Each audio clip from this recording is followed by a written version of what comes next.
Sekitar tahun 2017, sajian sei sapi memukau masyarakat Bandung. Sajian sei ini berupa daging sapi dengan cita rasa dan aroma asap yang disajikan bersama sambal dan kuah kaldu. Ternyata sajian ini berasal dari Nusa Tenggara Timur, tepatnya di Pulau Rote. Pamornya berkembang di Kupang, kemudian berlanjut ke beberapa kota besar di Jawa termasuk Jakarta.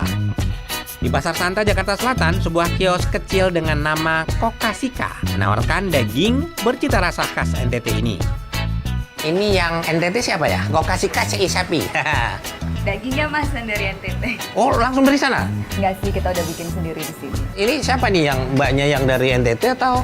Enggak, kebetulan kita memang suka masak, jadi kita coba bikin makanan dari Indonesia. Kebetulan cocok sama sei, jadi kita coba jual sei sapi. Wow, keren nih.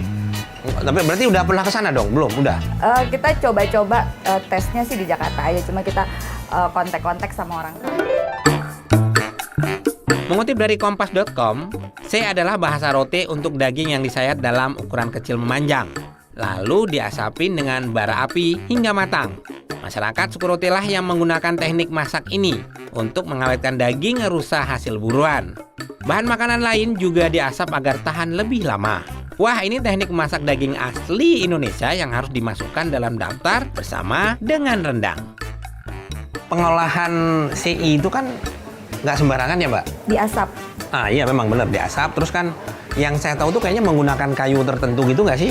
Iya, jadi memang kita proses untuk bikin daging sei itu diasap kurang lebih itu 5-8 jam. Kalau daging sapi itu paling lama itu 8 jam kita asapnya. Kalau ayam mungkin 5-6 jam. Sebelum diasap, irisan daging sapi dibumbui terlebih dahulu. Kemudian, daging digantung atau diperas untuk mengurangi kadar airnya. Proses pengasapan selanjutnya akan mengurangi lebih banyak kadar air. Winarno dalam buku Pengantar Teknologi Pangan tahun 1980 menyebutkan bahwa senyawa kimia hasil pengasapan dapat menghambat pertumbuhan atau membunuh bakteri dan dapat menghambat oksidasi lemak pada daging. Secara tradisional, pengasapan sei sapi menggunakan kayu kosambi. Kayu jenis ini banyak tumbuh di Rote dan sering digunakan sebagai bahan bangunan. Asap dari kayu kosambi lah yang bertanggung jawab atas warna merah daging sei. Kalau mau orisinil dari Nusa Tenggara Timur, sebenarnya kita pakai kayu kosambi. Cuma sayang banget di Jakarta itu sulit sekali dapat kayu kosambi, jadi akhirnya kita harus improve. Akhirnya kita cari kayu yang bisa mendapatkan hasil yang smoky. Akhirnya kita bisa pakai kayu dari rambutan atau kayu mangga atau apel.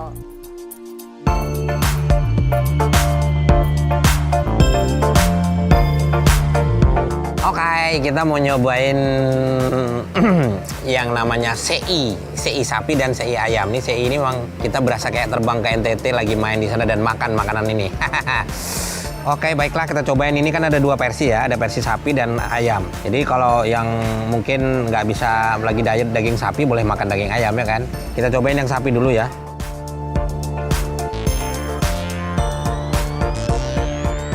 Ini dia, jadi berasanya memang berasa ya kayak smoke beef ya. Jadi aroma ininya dapat banget ya, aroma asap-asapannya dapat. Kalau dari tekstur sendiri dibilang lembut banget enggak, karena ini kepotongannya kan tebel-tebel ya. Beda sama smoke beef itu kan lebih tipis ya, ini kan memang lebih tebel. Jadi kita masih ngerasain ada tekstur dagingnya. Supaya nggak penasaran, kita cobain dengan sambal luatnya. Luat. Ini dia. Wah. Ternyata strong banget si luat nih ya. Tapi ini si luat ini memang ada asam, dominan pedas sama kemangi. Jadi agak ada aroma wangi-wanginya.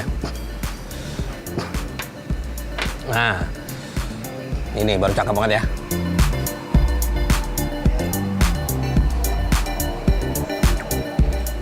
Ini asam manis mix ya dengan ada sedikit aroma daun kemangi, enak banget ini ya.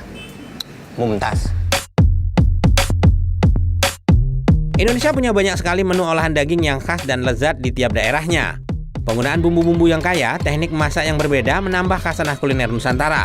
Padang punya rendang, makanan khas Sumatera Barat yang menduduki posisi teratas sajian kuliner terlezat di dunia dan selalu menjadi primadona.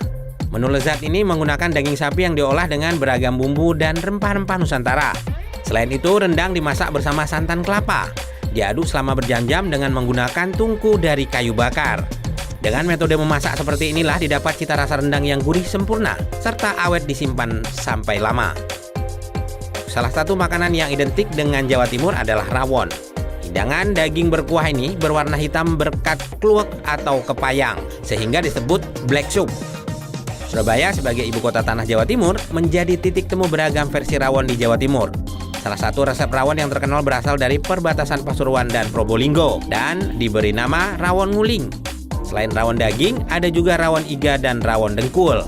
Rawon biasanya dinikmati bersama pelengkap yaitu tauge, telur asin, sambal terasi, dan kerupuk udang. Di Indonesia, daging sapi juga kerap diolah menjadi semur. Olahan daging bercita rasa gurih dan manis ini memiliki kuah berwarna coklat pekat. Daging dimasak perlahan bersama bumbu dan rempah-rempah sehingga menghasilkan daging sapi yang empuk dan nikmat. Bagi warga Betawi, semur daging ini jadi hidangan yang wajib ada di saat Lebaran. Semur daging dinikmati bersama sayur godok, jadi lauk pelengkap ketupat Lebaran. Menu-menu yang Bro cicipi kali ini hanyalah sebagian kecil dari kekayaan ragam olahan daging khas Nusantara. Semoga episode kali ini menambah wawasan dan kecintaan kita terhadap kuliner Indonesia. Sampai jumpa di Pustory episode berikutnya.